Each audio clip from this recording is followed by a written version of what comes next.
اعوذ باللہ من الشیطان الرجیم بسم اللہ الرحمن الرحیم وجعلوا للہ مما ذرا من الحرث والانعام نصیبا، اور انہوں نے اللہ کے لیے بھی جو کچھ بھی پیدا ہوتا ہے کھیتی میں سے اور جو ان کے بھی مویشی ہوتے ہیں ان میں ایک حصہ رکھا ہے، کیونکہ آخر جو شرک جو ہے جس کو کہتے ہیں کہ ایک بڑے خدا کو مان کر چھوٹے خداؤں کو شریک کرنا، بڑے خدا کا انکار اس میں نہیں ہوتا۔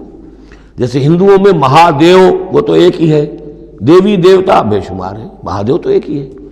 انگریزی میں بھی بڑے جی سے لکھے جانے والا گاڈ یہ ایک ہی ہمیشہ سے ایک ہی رہا ہے، اس کے لیے تو جو ہے کیپٹل جی آئے گا، وہ اومنی پوٹنٹ ہے، اومنیشینٹ ہے، اومنی پریزنٹ ہے، علی کل شیء قدیر بکل شیء علیم، اور ہر جگہ موجود ہے، یہ اس کی صفات ہے، ایٹریبیوٹس ہیں۔ لیکن چھوٹے جی سے لکھے جانے والے گاڈز اینڈ گاڈیسز بے شمار ہیں۔ اسی طرح اہل عرب کیا کہتے تھے؟ اللہ تو ایک ہی ہے، اللہ تو دو نہیں ہے، اللہ ایک ہی ہے، کائنات کا خالق بھی وہی ہے۔ چھوٹی چھوٹی دیویاں بھی ہیں، دیوتا بھی ہیں، ان کا بھی کچھ عمل دخل ہے، کچھ اختیار ہے، کچھ سفارش کرتے ہیں، کچھ اللہ تعالیٰ نے اپنے اختیارات میں سے کچھ حصہ ان کو سونپ رکھا ہے، ان کی مٹھی چاپی کی جائے، ان کی کوئی خدمت کی جائے، انہیں خوش کیا جائے، ڈنڈوت کی جائے، تو اس سے یہ کہ دنیا کے کام چلتے ہیں۔ تو ظاہر بات ہے کہ وہ پھر جب نکالتے تھے، اب دو ہی ان کے یعنی معاش کے طریقے تھے، یا تو بھیڑ بکریاں پال رہے ہیں، ان میں سے کچھ اللہ کے نام کی کر دی، کچھ اللہ کے نام کی، کچھ اپنے بتوں کے نام کی، یا کوئی کھیتی ہے اس میں سے جو بھی اب فصل آئی ہے اس میں سے کچھ اللہ کے نام پہ نکال دیا صدقہ کہ یہ اب اللہ کے نام پر ہم دیں گے اور یہ اپنے بتوں کے نام پر دیں گے۔ لیکن اب ہوتا کیا تھا تماشا وہ آگے دیکھیے۔ وَجَعَلُوا لِلَّهِ مِمَّا ذَرَا مِنَ الْحَرْثِ وَالْأَنْعَامِ نَصِيبًا، اتنا انصاف تو وہ کرتے ہیں کہ اللہ کے لیے بھی حصہ رکھتے ہیں اپنی کھیتی کی پیداوار میں سے بھی اور اپنے مویشی میں سے بھی۔ فَقَالُوا هَذَا لِلَّهِ بِزَعْمِهِمْ، وہ کہتے ہیں یہ تو ہم نے نکال دیا اللہ کے نام پر۔ وَهَذَا لِشُرَكَائِنَا، اور یہ جو ہے یہ ہمارے شریکوں کے لیے، ان کے لیے بھی تو کچھ آخر نذرانے ہونے چاہیے۔ فَمَا كَانَ لِشُرَكَائِهِمْ فَلَا يَصِلُ إِلَى اللَّهِ، اب اگر کہیں کسی وقت کوئی دقت آ گئی، مصیبت آ گئی، تو اللہ کے حصے میں سے تو نکال لیتے تھے، اپنے بتوں کے حصے میں سے نہیں نکالتے۔ بت جو ہیں وہ تو سر پہ کھڑے ہوئے ہیں نا، وہ تو دنیا کے اندر ہیں، لہذا ان کی شامت تو فوراً آ جائے گی، اللہ ذرا دور ہے، لہذا جو بھی اللہ کے حصے کا معاملہ ہوتا تھا وہ تو بتوں کو پہنچ سکتا تھا، لیکن بتوں کے حصے کا معاملہ جو ہے وہ اللہ تک نہیں پہنچ سکتا تھا۔ یہ ایسے ہی جیسے ہمارے ہاں دیہات میں عام بیچارہ جاہل آدمی پٹواری کو سمجھتا ہے سب سے بڑا افسر یہی ہے، وہ ڈی سی کو کیا جانے کس بلا کا نام ہے، کوئی بابو ہے آیا شہر سے، لیکن اس کو معلوم ہے کہ اس پٹواری کے قلم کے اندر جو ہے اتنی طاقت ہے کہ وہ میری زمین کاٹ کے ادھر لکھ دے گا، انتقال چڑھا دے گا، لیکن وہ ڈی سی کی حیثیت وہ نہیں جانتے۔ تو اللہ تعالیٰ جو بڑا خدا ہے، وراء الورا ثم وراء الورا ثم وراء الورا، وہ تو ہے ٹھیک ہے، لیکن یہ کہ یہ ہے جو سر پر مسلط ہے۔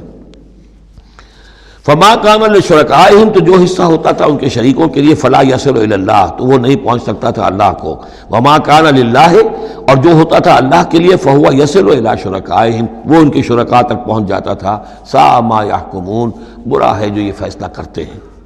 وَكَذَلِكَ زَيَّنَ لِكَثِيرٍ مِّنَ الْمُشْرِكِينَ قَتْلَ أَوْلَادِهِمْ شُرَكَاؤُهُمْ، اور اسی طریقے سے مزین کر دیا بہت سے مشرکین کے لیے ان کے شرکاء نے ان کی اولاد کو قتل کرنا۔ اب یہ بھی جنوں کے نام پر بھی وہ بچوں کو بھیٹ چڑھانا، یہ ہندوستان میں بھی ہوتا ہے، دیوی کے نام پر بچے کو بھیٹ چڑھا دیا ہے، قربان کر دیا ہے، اپنی اولاد کو بھیٹ چڑھاتے ہیں، لِيُرْدُوهُمْ، تاکہ وہ انہیں برباد کریں، وَلِيَلْبِسُوا عَلَيْهِمْ دِينَهُمْ، اور تاکہ ان کے دین کو ان کے اوپر مشتبہ کر دیں۔ یہ دین کے تحت ہو رہا ہے، یہ قتل اولاد، بچوں کو بھیٹ چڑھایا جا رہا ہے۔ وَلَوْ شَاءَ اللَّهُ مَا فَعَلُوهُ، اگر اللہ زبردستی کرتا تو وہ یہ نہ کر سکتے۔ فَذَرْهُمْ وَمَا يَفْتَرُونَ، تو چھوڑیے ان کو، دفع کیجیے ان کو اور جو بھی افترا بازی یہ کر رہے ہیں۔ وَقَالُوا هَٰذِهِ أَنْعَامٌ وَحَرْثٌ حِجْرٌ، اور ان کا کہ یہ جو جانور ہیں اور یہ جو کھیتی ہے یہ ممنوع ہے۔ کیا مطلب ممنوع کا؟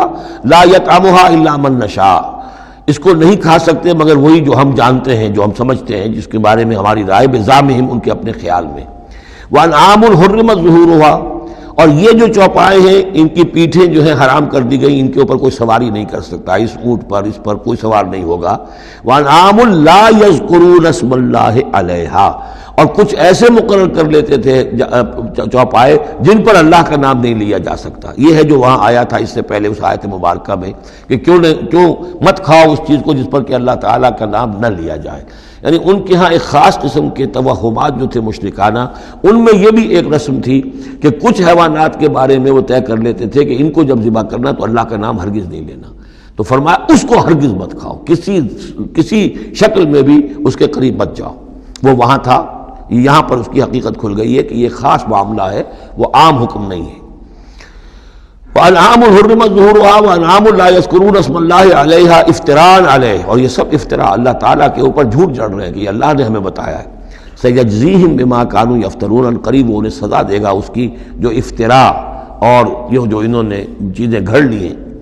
وَقَالُوا مَا فِي بُطُونِ هَذِهِ الْأَنْعَامِ خَالِصَةٌ لِذُكُورِنَا، اور وہ کہتے ہیں جو کچھ ان چوپایوں کے پیٹوں میں ہے، اب ایک اونٹنی ہے، گابھن ہے یا کوئی اور بکری ہے، تو جو کچھ اس کے پیٹ میں ہے یہ خاص ہے ہمارے لیے، خالصۃ لذکورنا، یہ ہمارے مردوں کے لیے ہے. ومحرم علی ازواجنا، ہماری بیویوں پر جائز نہیں ہے اس کا کھانا، وہ گوشت ہمارے لیے ہوگا صرف مردوں کے لیے. وَإِن يَكُن مَيْتَةً، اور اگر وہ مردہ پیدا ہو، مردار پیدا ہو، فَهُمْ فِيهِ شُرَكَاء، تو پھر وہ کھائیں گے، مرد بھی کھائیں گے، عورتیں بھی کھائیں گی. سَيَجْزِيهِمْ وَصْفَهُمْ، یہ ساری چیزیں جو ہیں جو انہوں نے بیان کری اور کہتے تھے یہ شریعت پرانی چلی آ رہی ہے، یہ ابراہیم کے طریقے ہیں، یہ ہمارے آباء و اجداد کے طریقے ہیں. اللہ تعالیٰ سزا دے گا ان کی ان بیانات کی اور ان چیزوں کی جو انہوں نے گھڑ لی ہیں. انہ حکیم علیم، یقیناً وہ حکیم اور علیم ہے. قد خسر الذین قتلوا اولادہم صفحا بغیر علم، اپنے آپ کو برباد کیا ان لوگوں نے جنہوں نے اپنی اولاد کو قتل کیا بے وقوفی اور حماقت سے، بغیر علم کے. وحرموا ما رزقهم اللہ افتراء علی اللہ، اور انہوں نے حرام کر لی اپنے اوپر وہ شے جو اللہ نے انہیں دی تھی، اور افطرا کرتے ہوئے اللہ پر. یعنی اللہ کے نام پر ہو رہا ہے، یہ قربانیاں دی جا رہی ہیں، بتوں کی بھیٹ چڑھائی جا رہی ہے، وہ سارا دین جو ہے گڑبڑ تھا، اس میں اللہ بھی ہے، آلہہ بھی ہے، سب کے ساتھ جو ہے مشترکہ معاملہ ہو رہا ہے. قد ضلوا وما كانوا مهتدين، وہ گمراہ ہو چکے، بھٹک چکے، اور وہ ہدایت پر آنے والے نہیں ہیں. صدق اللہ العظیم.